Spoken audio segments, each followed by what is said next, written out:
நம் யாவரும் தேவ சமூகத்திலே கண்களை மூடுவோம்.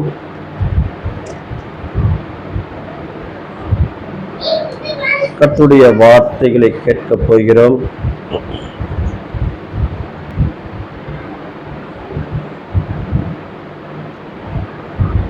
என் கைகளை உமக்கு நேராக ஏறெடுப்பேன் தேவா, என் கைகளை உமக்கு நேராக ஏறெடுப்பேன் தேவா. வறண்ட நிலத்தை போல் என் ஆத்மா உன்மேல் தாகமாய் இருக்குமே. வறண்ட நிலத்தை போல் என் ஆத்மா உன்மேல் தாகமாய் இருக்குமே. என் கைகளை உமக்கு நேராக ஏறெடுப்பேன் தேவா.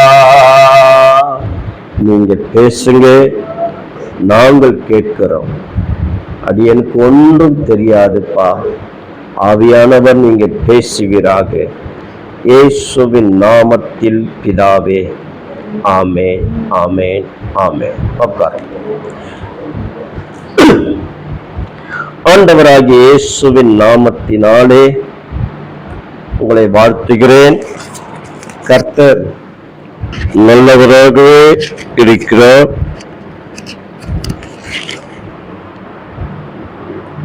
ஒரு வாரம் கழித்து உங்களை பார்க்க எவ்வளவு ஒரு சந்தோஷம், மகிழ்ச்சி. தேவ சமூகத்தில் நாம் கூடி உள்ளத்தின் ஆழத்திலிருந்து தெய்வத்தை ஆராதனை செய்தோம், பாடணும், மகிமைப்படுத்தினோம். இப்போது தேவனுடைய வார்த்தைகளை கேட்கும்படியாய் நாம் ஆண்டுடைய சமூகத்தில் இருக்கிறோம். ஆமீன் சொல்லமா? என் அன்பு பிள்ளைகளே, நம் குடும்பத்திலே ஆசீர்வாதங்கள் குறைவாய் இருக்கிறபடினால்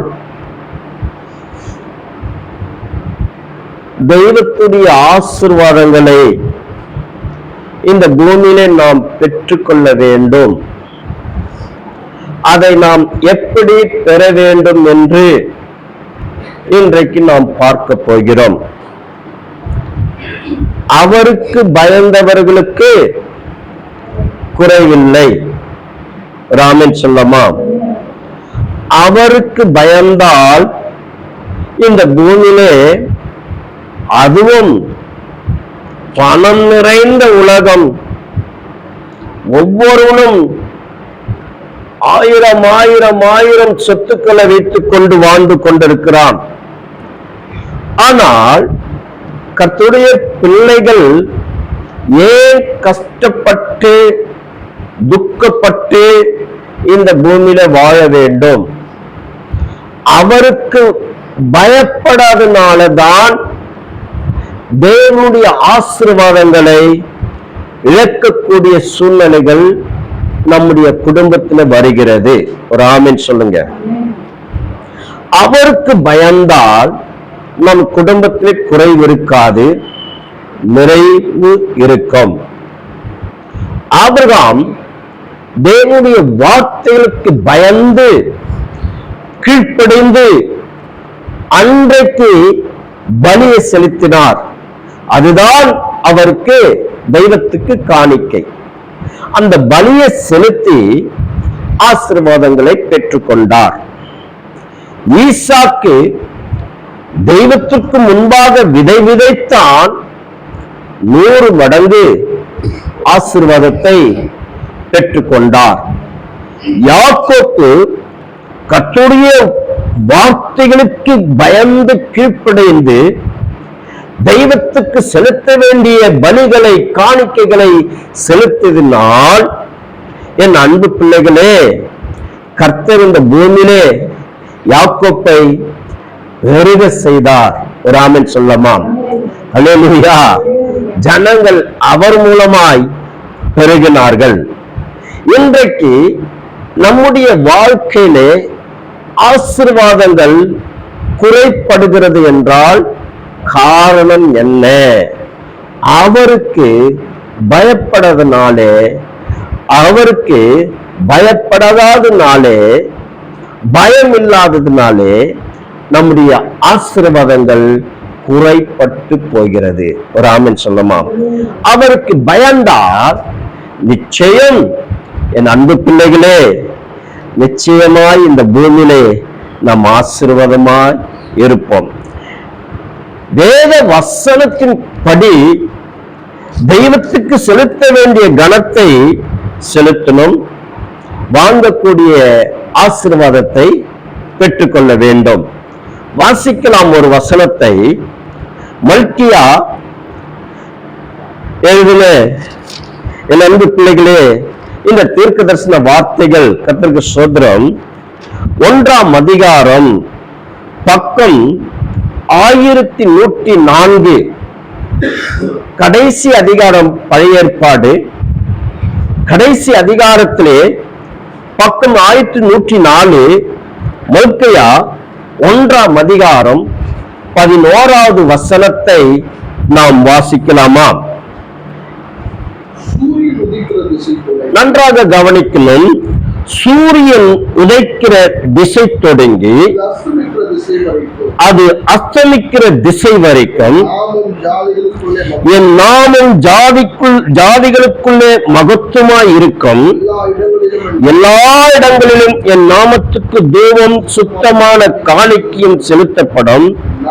என் நாமம் ஜாதிகளுக்குள்ளே மகத்துவமாய் இருக்கும் என்று சேனைகளின் கர்த்தர் சொல்லுகிறார். ஒரு ஆமென் சொல்லுங்க. எவ்வளவு ஒரு பயங்கரமான வார்த்தையாய் காணப்படுகிறது பாருங்களேன்.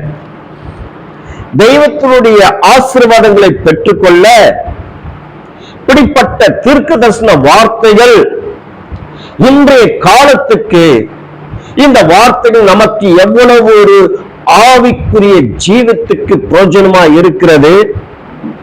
ஆசீர்வாதங்களை பெற்றுக்கொள்ளாமல் இந்த காலத்திலே நாம் வாழ்ந்து கொண்டிருக்கிறோம். ஏன் ஆசீர்வாதங்களை சரியாய் பெற்றுக்கொள்ளாமல் எப்ப பார்த்தாலும் பிரச்சனைகள், பாடுகள், துக்கம், பற்றாக்குறை, கடன் வாங்குறது, வட்டிக்கு வாங்குறது, வட்டிக்கு கொடுக்கிறவன் ஆசீர்வாதமாய் இருக்கிறான், வட்டிக்கு வாங்குறவன் காலமாய் கஷ்டப்பட்டு கொண்டு கிறிஸ்தவன் இப்படியாய் காணப்படுகிறபடினால், என் அன்பு பிள்ளைகளே, தேவனுடைய ஆசீர்வாதங்களை பெற்றுக்கொள்ள இப்படிப்பட்ட தீர்க்க தரிசன வார்த்தைகளுக்கு நாம் கீழ்ப்படைந்து பயந்தால் கர்த்தருடைய ஆசீர்வாதங்களை பெற்றுக்கொள்ளுவோம். ஒரு ஆமென் சொல்லமா? அல்லேலூயா. கர்த்தர் நாமத்திற்கு மகிமை உண்டாகட்டும். என் அன்பு பிள்ளைகளே, ஆதியிலே இருக்கிற எல்லா கர்த்தருடைய பிள்ளைகள், அதாவது யாக்கோப்பு 12 கோத்திரங்களை பெற்றெடுத்து அவர்களுடைய பிள்ளைகளுடைய பிள்ளைகளுடைய பிள்ளைகளுடைய கீழ்ப்படியாத பிள்ளைகளை தள்ளினார். கீழ்ப்படைந்து கர்த்தருக்கு பயந்து இருக்கிற பிள்ளைகளை ஆசீர்வதித்து உயர்த்தினார். இன்றைய காலகட்டத்திலே உன் பாவத்திலிருந்து விடுதலையாக்கி, உன் சாபத்திலிருந்து விடுதலையாக்கி, உன் கஷ்டத்திலும் பாடுகளிலும் இருந்து, அந்த நிந்தைகளில் இருந்து, துக்கத்திலிருந்து எல்லாவற்றையும் அவர் சுமந்து கொண்ட பிறகு, என் அன்பு பிள்ளைகளே, நாம் கர்த்தருக்கு செலுத்த வேண்டிய கணங்களை செலுத்தினால் நிச்சயம் இந்த பூமியிலே ஆசீர்வாதங்களை பெற்றுக்கொள்ளலாம். ஒரு ஆமென் சொல்லுங்க. இந்த வார்த்தைகள் எனக்கும் சேர்த்துதான் சொல்லுகிறேன். இந்த வார்த்தைகளை யூடியூப் மூலமாய் கேட்கிற என் அன்பு பிள்ளைகளே, இந்த வார்த்தைகளுக்கு கீழ்ப்படிந்தால் நிச்சயம் உங்களை கர்த்தர் ஆசீர்வதித்து உயர்த்துவார். இந்த வசனம் மல்கியா 1ஆம் அதிகாரம் 11வது வசனம் எவ்வளவு ஒரு அழகாய் சொல்லுகிறது என்று பாருங்க. சூரியன் உதைக்கிற திசை தொடங்கி அது அஸ்தமிக்கிற திசை வரைக்கும் என் நாமம் ஜாதிகளுக்குள்ள மகத்துவமாய் இருக்கும். எல்லா இடங்களிலும் என் நாமத்துக்கு தூபமும் சுத்தமான காணிக்கையும் செலுத்தப்படும். என் நாமம் ஜாதிகளுக்குள்ள மகத்துவமாய் இருக்கும் என்று சேனைகளின் கர்த்தர் சொல்லுகிறார். ஒரு ஆமென் சொல்லுங்க. என் நாமத்துக்கு தூபமும் சுத்தமான காணிக்கையும் செலுத்தப்படும். ஒரு ஆமென் சொல்லுங்க. அல்லேலூயா. என்ன காணிக்கை சொல்லுங்க? சுத்தமான காணிக்கை. இருதயத்துல வஞ்சனை இல்லாத தெய்வத்துக்கு கொடுக்க வேண்டும். ஒரு ஏழை ஸ்திரீ தன் வாழ்க்கைக்கு இருந்ததே 2 பைசா தான். அதை எடுத்து காணிக்கை பெட்டியில போட்டது கர்த்தர் பார்த்தார், இயேசு பார்த்தார். ஆமென். எல்லாரும் இருக்கிறதிலிருந்து எடுத்து போட்டார்கள். இவளுடைய வாழ்க்கைக்கு அந்த 2 பைசா தான். அதை எடுத்து தெய்வத்துக்கு போட்டார்.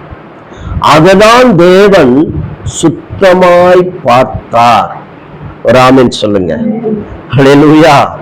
இன்றைக்கு ஆசீர்வாதங்களை பெற்றுக்கொள்ளாத இருக்கிற என் அன்பு பிள்ளைகளே, தெய்வத்திற்கு எப்படி கொடுக்க வேண்டும் தெரியுமா? வாசிக்கலாம் ஒரு வசனத்தை. என் அன்பு பிள்ளைகளே, மார்க்கு லூக்காய் 6ஆம் அதிகாரம் 38வது வசனத்தை வாசிக்கலாம். லூக்காய் 6ஆம் அதிகாரம் 38வது வசனம், பக்கம் 87. புதிய ஏற்பாடு பக்கம் 87. லூக்காய் 6ஆம் அதிகாரம் 38வது வசனத்தை நாம் வாசிக்கலாம். நன்றாக கவனிக்கணும். கொடுங்கள், அப்போது உங்களுக்கு கொடுக்கப்படும். அமைக்கு குலுக்கி சரிந்து விழும்படி நன்றாய் அளந்து உங்கள் மடியிலே போடுவார்கள். ஒரு ஆமென் சொல்லுங்க. அப்படின்னு இல்லைங்க. இந்த வார்த்தையை நாம் எப்படி வாசிக்க வேண்டும் என்றால், விடப்பட்ட இடத்திலிருந்து வாசிக்கிறோம் பாருங்க. நீங்கள் எந்த அளவினால் அளக்கிறீர்களோ அந்த அளவினால் உங்களுக்கு அளக்கப்படும் என்றார். ஒரு ஆமென் சொல்லுங்க. அல்லேலூயா. எந்த அளவினால் அளக்கப்படுகிறீர்களோ அந்த அளவினால் தான் அளக்கப்படும். ஒரு காரியத்தை சொல்லுகிறேன், கேளுங்க. 100 ரூபாய் தெய்வத்துக்கு கொடுக்கிறீர்கள் என்றால் அந்த 100 ரூபாய் அளவுக்குத்தான் கர்த்தர் கொடுப்பார். ஒரு ஆமென் சொல்லமா? அல்லேலூயா. கர்த்தர் நாமத்திற்கு மகிமை.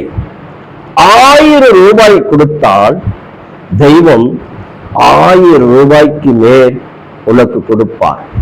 எந்த அளவினால் அளக்கிறீர்களோ அந்த அளவினால் அளக்கப்படும்.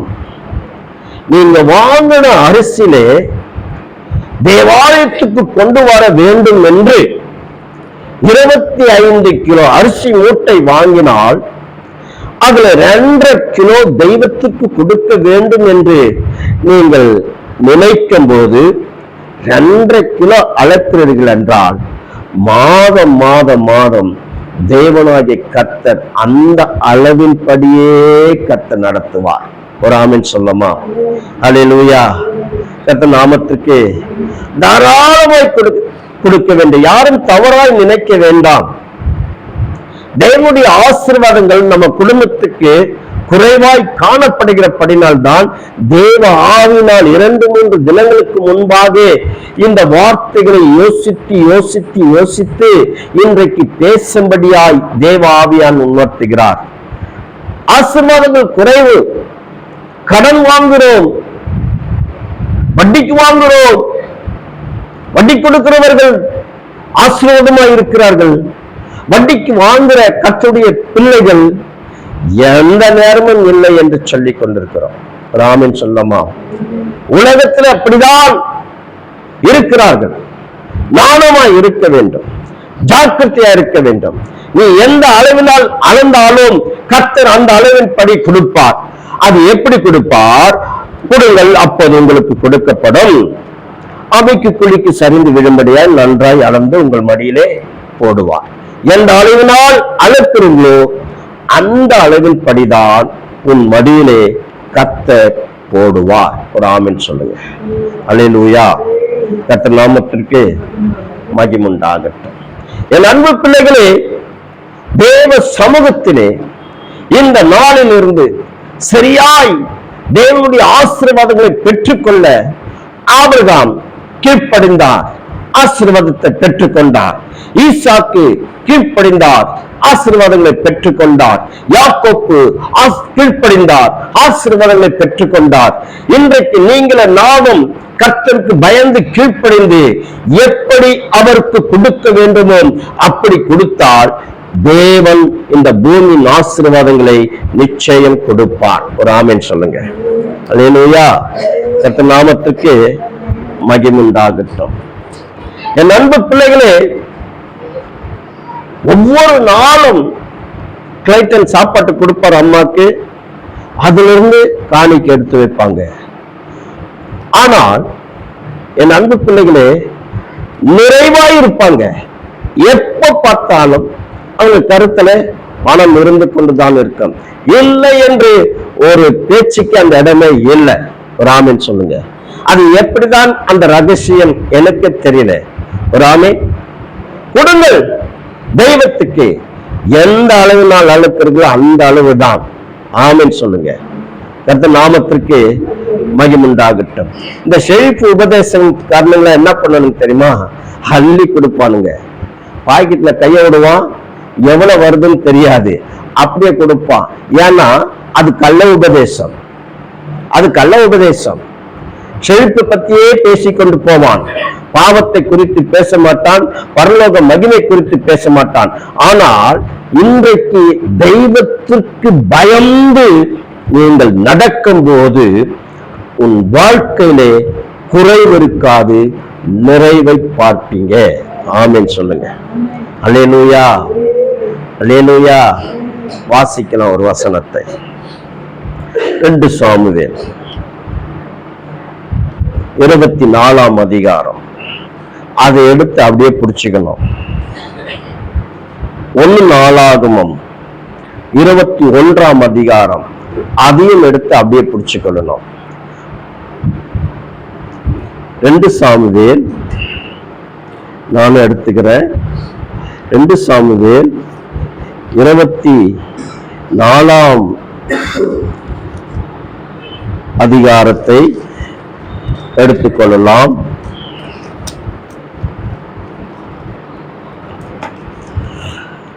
ஒன்று நாளாகமும் 21வது அதிகாரத்தை நாம் எடுத்துக்கொள்ளலாம்.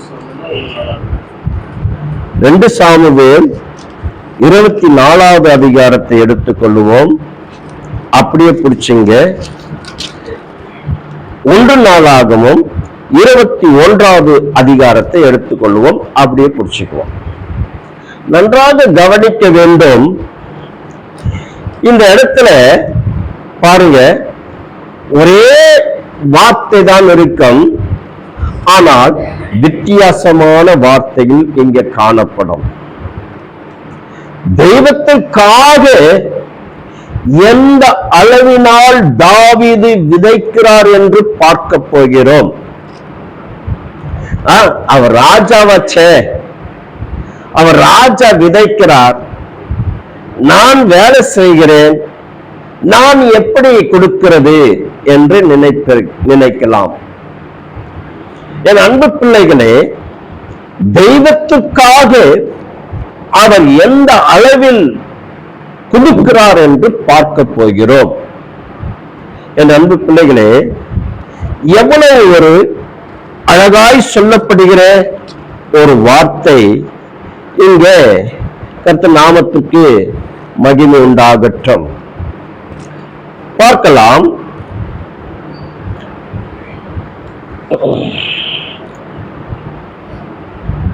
16வது வசனத்தை வாசிக்கலாம். 2 சாமுவேல் 24ஆம் அதிகாரம் 16வது வசனம். தேவதூதன்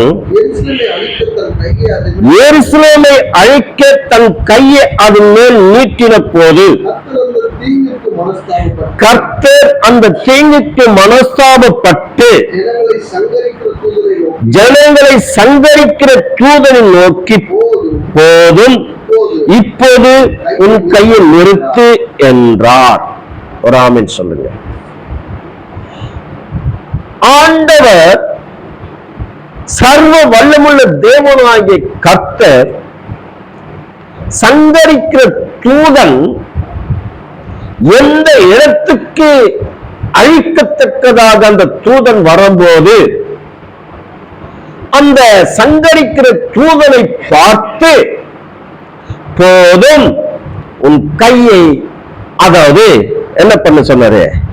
கர்த்தருக்கு ஸ்தோத்திரம், நீட்டினது போதும், தீங்கு மனஸ்தாபப்பட்டு ஜனங்களை சங்கரிக்க தூதனை நோக்கி போதும் என்று சொன்னார்.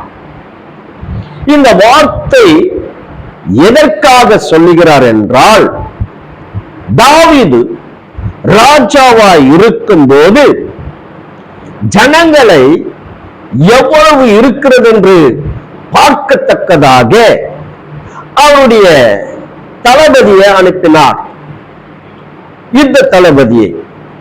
அவர் சொல்லுகிறார், கர்த்தர் இஸ்ரவேல் ஜனங்களை அவர் ஆசீர்வதித்து நிரப்புகிறவராய் இருக்கிறார், இதை எண்ணலாமா என்று சொல்லும் போது ராஜா சொன்னார், நீ போ, நான் சொல்லுகிற வார்த்தை கேள் என்று சொல்லும் போது தேவனுடைய கோபம் என்னாச்சு?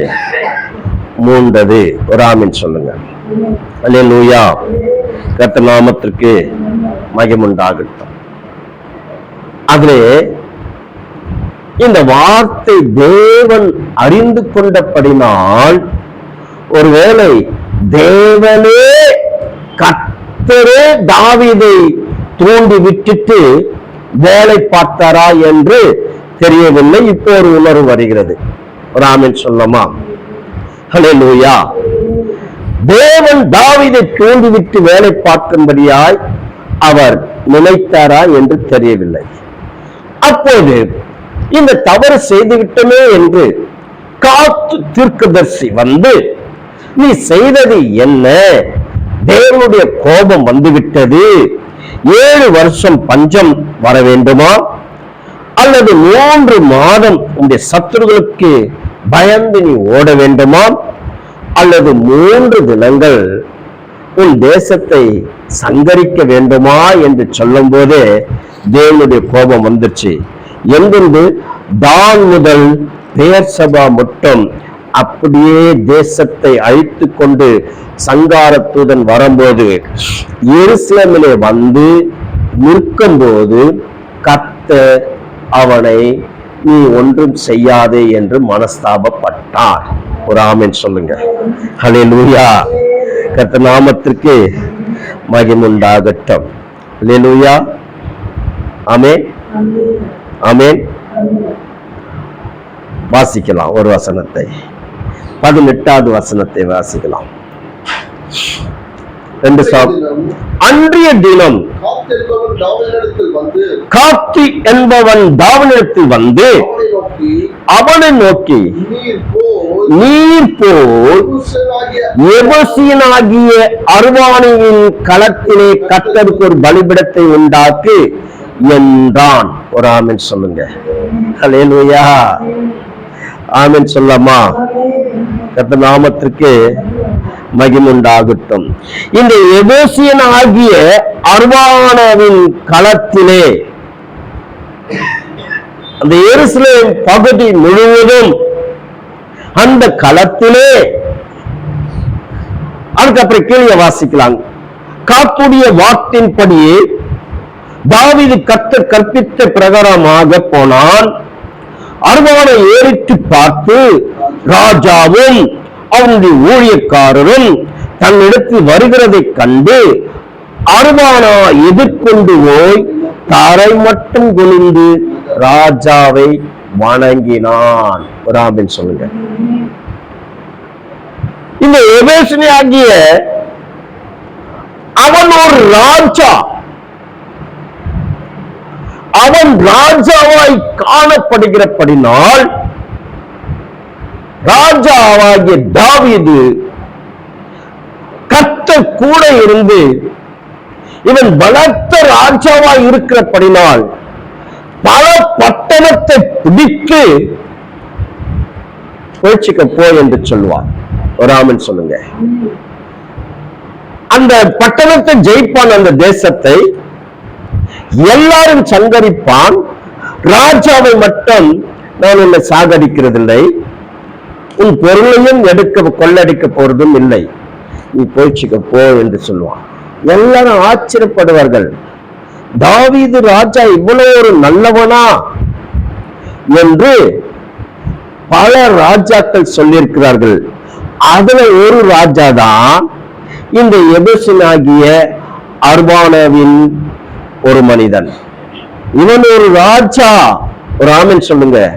இந்த ராஜா எருசலேம் பட்டணத்தை ஆண்டு கொண்டிருந்தான். இந்த எபேசினாகிய அர்வானு. இந்த எருசலேம் அந்த காலத்திலே யார் அனுபவித்துக் கொண்டு தெய்வத்தை துதித்துக் கொண்டு அவருக்கு பலி செலுத்தக்கூடிய காரியங்கள் யார் செய்து கொண்டிருந்தார்கள் என்றால் மெல்கிசேதேக். ஒரு ஆமென் சொல்லுங்க. ஹல்லேலூயா. அவர் வழியிலே வந்தவர் தான் யோபு, அவர் வழியிலே வந்தவர் தான் பீலேயாளு, அவர் வழியிலே வந்ததான் மோசேயுடைய மாமனார், அவர் வழியில வந்தவர் தான் எலியா தீர்க்கதரிசி. ஒரு ஆமென் சொல்லலாமா? இவர்கள் தான் அந்த மோரியா மலையை இன்றைக்கு எருசலேம் அங்கதான் தேவாலயம் இருக்கிறது. அந்த இடத்தை முன்னோர்கள் பிதாக்கள் அவர்கள் வாழ்ந்து கொண்டு பலிகளையும் காணிக்கைகளையும் செலுத்திக் கொண்டு வந்ததுனாலே என் அன்பு பிள்ளைகளே, இன்றைக்கு அந்த நாட்களிலே இந்த எபேசினியாகிய அர்வானாவின் களத்திலே கர்த்தருக்கு ஒரு பலிபீடத்தை கட்டு என்று தீர்க்கதரிசி சொன்னார், கர்த்தர் சொன்னார் என்று. ஒரு ஆமென் சொல்லமா? அல்லேலூயா, அல்லேலூயா. ஏற்கனவே தாவீது இந்த பட்டணத்தை பிடிச்சிட்டார். இந்த பட்டணத்தான் ஆபிரகாம் ஈசாக்கை பலி செலுத்தினார். ஒரு ஆமென் சொல்லமா? காணிக்கையாக கொடுக்கிறார். இந்த பட்டணத்தை இந்த மனிதன் ஆண்டு கொண்டிருந்தான் தாவீதின் காலத்தில். கர்த்தர் அப்படியே சுற்றி சங்கார தூதரை அனுப்பி அழிச்சு கொண்டு வந்து எருசலேமுக்கு வரும்போது அப்படியே நின்றுடான்னு சொல்லிட்டார். தூதனை பார்த்து மனஸ்தாபப்பட்டு உடனே காசு தீர்க்கதரிசியிடத்துல கர்த்தர் பேசுகிறார்.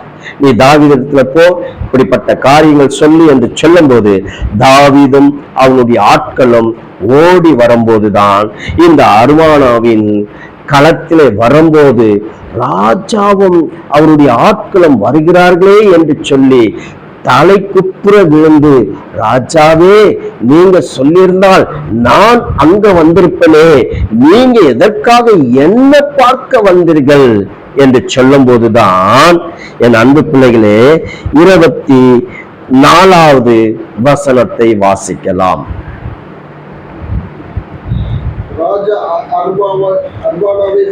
ராஜா அர்வானாவை பார்த்து, அப்படி அல்ல, நான் இலவசமாய் வாங்கி என் தேவனாகிய கர்த்தருக்கு சர்வங்க தகன பலிகளை செலுத்தாமல் அதை உன் கையில விலைக்கிரமாய் வாங்குவேன் என்று சொல்லி தாவீது அந்த களத்தையும் மாடுகளையும் 50 சேக்கல் நிறை வெள்ளிக்கு கொண்டான். ஒரு ஆமென் சொல்லுங்க.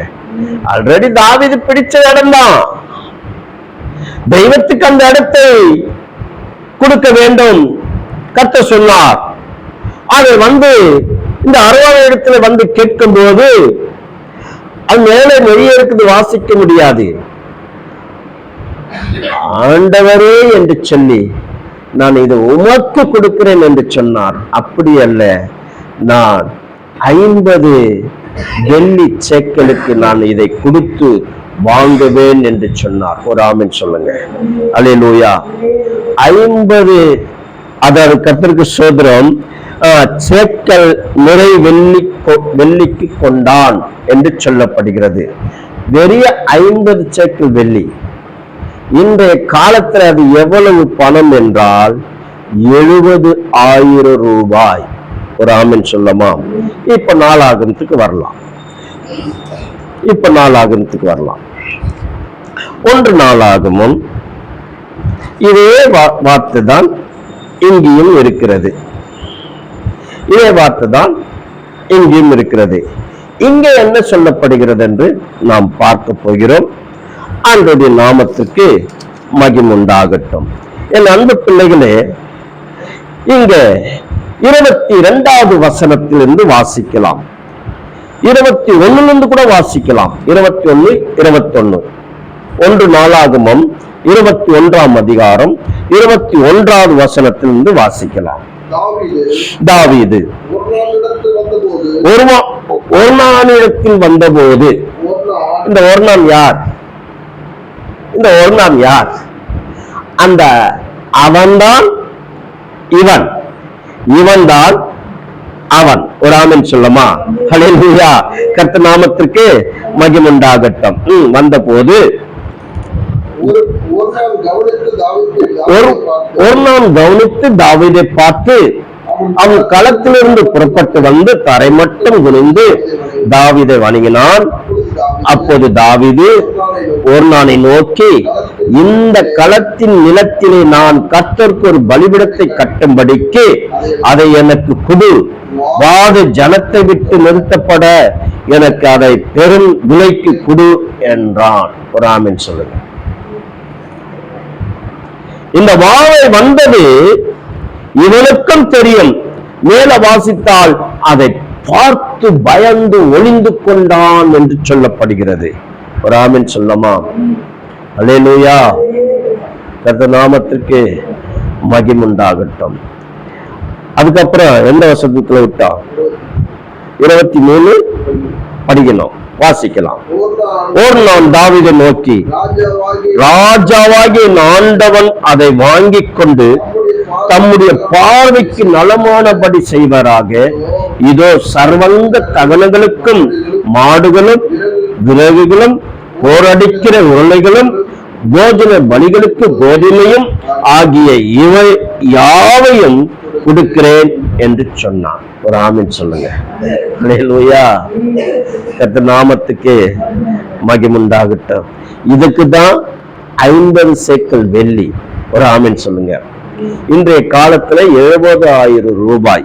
அதுக்கப்புறம் 24வது வசனம், அதற்கு தாவீது ராஜா ஒர்னானை நோக்கி, அப்படி அல்ல, நான் உன்னுடையதை இலவசமா வாங்கி கர்த்தருக்கு சர்வங்க தகனத்தை பலியிடாமல் அதை பெரும் விலைக்கு வாங்குவேன் என்று சொல்லி தாவீது அந்த நிலத்திற்கு 600 சேக்கல் நிறை பொன்னை ஒர்னாவுக்கு கொடுத்து அங்கே கர்த்தருக்கு ஒரு பலிபீடத்தை கட்டி சர்வங்க தகன பலியும் சமாதான பலிகளையும் செலுத்தி கர்த்தரை நோக்கி விண்ணப்பம் பண்ணினான். அப்போது அவர் வானத்திலிருந்து சர்வங்க தகன பலியிடத்தின் மேல் இறங்கின அக்கினினால் அவனுக்கு மறு உத்தரவு கொடுத்ததும் அல்லாமல். ஒரு ஆமென் சொல்லுங்க. அல்லேலூயா. 600 சேக்கல் பொன். இன்றைய மதிப்பு அது எவ்வளவு என்று சொன்னால் 40 கோடி ரூபாய். ஒரு ஆமென் சொல்லுங்க. அல்லேலூயா. 100 அல்ல, 200 அல்ல, 300 அல்ல, 400 அல்ல, 500 அல்ல, 600 சேக்கல் பொன் தெய்வத்துக்கு கொடுத்து அந்த இடத்தை வாங்கினான். அந்த இடத்தில்தான் இன்றைக்கு தேவாலயம் கட்டப்பட்டிருக்கிறது. இப்போது தேவாலயம் அல்ல, முஸ்லிம் மசூதியாக காணப்படுகிறது. தெய்வத்தினுடைய ஆலயத்தை அதாவது அக்கிரமம் செய்து அதை பிடித்துக் கொண்டு இன்றைக்கு ஆண்டு கொண்டு இருக்கிறார்கள். வரப்போகிற நாட்களிலே ஒரு நாள் வரும், மறுபடியும் தேவாலயம், மூன்றாவது தேவாலயம் கட்டப்படும். என் அன்பு பிள்ளைகளே, நீ எந்த அளவினால் அளக்கிறாயோ அந்த அளவினால் தேவன் உனக்கு அழுப்பார். நீ கடன் வாங்க மாட்டாய், வட்டிக்கு வாங்க மாட்டாய். நீ தெய்வத்துக்கு கொடுத்து தேவ ஆசீர்வாதங்களை பெற்றுக்கொள். தெய்வத்துக்கு கொடுக்க வேண்டும் என்றால் அவருக்கு பயந்தவர்களுக்கு குறை இல்லை. நீ எந்த அளவினால் அளந்தால் அது அமுக்கி குலுக்கி சரிந்து விழும்படியாய் உன் மடியிலே போடுவார். அந்த காணிக்கை கொடுக்கிறது எப்படி இருக்கும் என்றால் பரிசுத்தமாய் காணப்பட வேண்டும். ஒரு ஆமென் சொல்லுங்க. அல்லேலூயா. நிச்சயம் தெய்வத்துக்கு கொடுக்க வேண்டிய காணிக்கை நாம் செலுத்தி, அந்த பரிசுத்தமான காணிக்கை செலுத்தி, அந்த மகிமையாய் அவருக்கு செலுத்தி ஆண்டவருடைய ஆசீர்வாதங்களை பெற்றுக்கொள்ள வேண்டும். அந்த மாடு களத்தில் இருக்கிற அந்த இடத்துக்கு 70,000 ரூபாய் இந்த காலத்து பணம், அந்த காலத்து பணம் 50 வெள்ளி சேக்கல். அந்த இடம் முழுவதும் வாங்குறதுக்கு 600 பொன் சேக்கல் கொடுத்து இன்றைய காலத்தில் 40 கோடி ரூபாய். ஒரு ஆமென் சொல்லுங்க. தெய்வத்திற்கு அதாவது அவர் எப்படி கொடுத்திருக்கிறார் என்று பாருங்க. தாவீது ஐயா ராஜா, அவருக்கு நிறைய இருக்கும், அவர் கொடுத்தார். என் அன்பு பிள்ளைகளே, அந்த நாட்களிலே தாவீது வாழ்ந்தது வேதத்திலே பார்த்தால் கொடுமையான வாழ்க்கைதான் அவருக்கும். பல தேசத்தார் அடிக்க, பெற்ற பிள்ளை அடிக்க, மாமனார் அடிக்க, பயந்தோடி பயந்தோடி பயந்தோடி இருக்கிற பணத்தையே தேவனுடைய அதாவது தேவனுக்கு பலி செலுத்த அந்த இடத்தையே வாங்கினார். ஒரு ஆமென் சொல்லுங்க. இன்றைக்கு நீங்க சம்பாதிக்கிற அந்த பணத்திலே 20 ரூபாய் வச்சு அதை மாற்றி நீ ஒரு 10 போடு, நான் ஒரு 10 போடு என்று போட்டால் தெய்வத்தினுடைய ஆசீர்வாதங்களை பெற்றுக்கொள்ள முடியாது. நாணமாய் இருந்து, ஜாக்கிரதையாய் இருந்து, நீ வட்டிக்கு பணம் வாங்க கூடாது. உன் பணத்தை வழிபோக்கன் தின்னு கொழுத்து போயிருக்கிறான் என்றால் உன் பணத்தை கர்த்தருக்கு பயந்து செலுத்தக்கூடிய காணிக்கை செலுத்திவிட்டு தேவனுடைய ஆசீர்வாதங்களை பெற்றுக்கொண்டால் நீ வட்டிக்கு வாங்க மாட்டாய். நீ மற்றவர்களுக்கு கொடுக்கக்கூடிய ஆசீர்வாதத்தை கர்த்தர் உனக்கு கொடுப்பார். ஒரு ஆமென் சொல்லுங்க. அல்லேலூயா. கர்த்தர் நாமத்திற்கு மகிமை உண்டாகட்டும். நீ பயப்பட தேவனுக்கு தேவ ஆவியானவர் உணர்த்தினபடி பேசுகிறேன். இந்த வார்த்தை எனக்கும் தான். ராமன் சொல்லமா? அல்லேலூயா. இந்த வார்த்தை எனக்கும், என் பிள்ளைகளுக்கும், என் சபை மக்களுக்கும், இந்த யூடியூப் மூலமாக கேட்கிற அநேக கிறிஸ்தவ பிள்ளைகளுக்கும் தெய்வத்துக்கு பயந்து நீ எந்த அளவினால் அழுக்கிறாயோ அந்த அளவினால் உனக்கு அளக்கப்படும். 100 ரூபாய் 100 ரூபாய் தான், 1000 ரூபாய் 1000 ரூபாய் தான், லட்சம் லட்சத்துக்கு மேல கர்த்தர் உனக்கு கொடுப்பார். ஒரு ஆமென் சொல்லுங்க. அல்லேலூயா. எவ்வளவு அழகான வார்த்தைகள் ஆண்டவர் சொல்லியிருக்கிறார். ஆமென். அல்லேலூயா. கர்த்தர் நாமத்திற்கு மகிமை உண்டாகட்டும். என் அன்பு பிள்ளைகளே, நாணமா இருங்க, ஜாக்கிரதையா இருங்க, தெய்வத்திற்கு கொடுத்து வாங்குங்க. ஆமென் சொல்லுங்க. தெய்வத்திற்கு கொடுத்து வாங்குங்க. முற்பிதாக்கள் அப்படிதான் கொடுத்தார்கள், வாங்கினார்கள், ஆசீர்வாதத்தை பெற்றுக்கொண்டார்கள். இன்றைக்கு நீங்களும் நானும் தெய்வத்துக்கு பயந்து சரியாய் அவருக்கு சுத்தமான காணிக்கையை கொடுக்கும் போது அதை அவர் முகர்ந்து கொள்வார். அது அந்தி பலியாகவும் தூபமாகவும் அவர் ஏற்றுக்கொள்ளும் போது, ஒரு ஆமென் சொல்லுங்க, அவர் முகர்ந்து விட்டால் அந்த காணிக்கையை இந்த பூமியில ஒருவனிடத்துல நீ கை நீட்ட மாட்டாய், நீ கொடுப்பாய். ஆமென் சொல்லுங்க, ஆமென் சொல்லுங்க. அவர் முகர்ந்து கொண்டான்னு வச்சுக்க உன் காணிக்கைய, நீ எப்படி நீட்ட மாட்ட, நீ இப்படி நீட்டுவ. ஒரு ஆமென் சொல்லுங்க. கொடுப்ப, அநேகர் கொடுப்ப. கர்த்தர் உன்னை ஆசீர்வதிப்பார். இந்த வார்த்தைகளுக்கு கீழ்ப்படியும் போது கர்த்தர் உன்னை உயர்த்துவார். ஆமென், ஆமென், ஆமென்.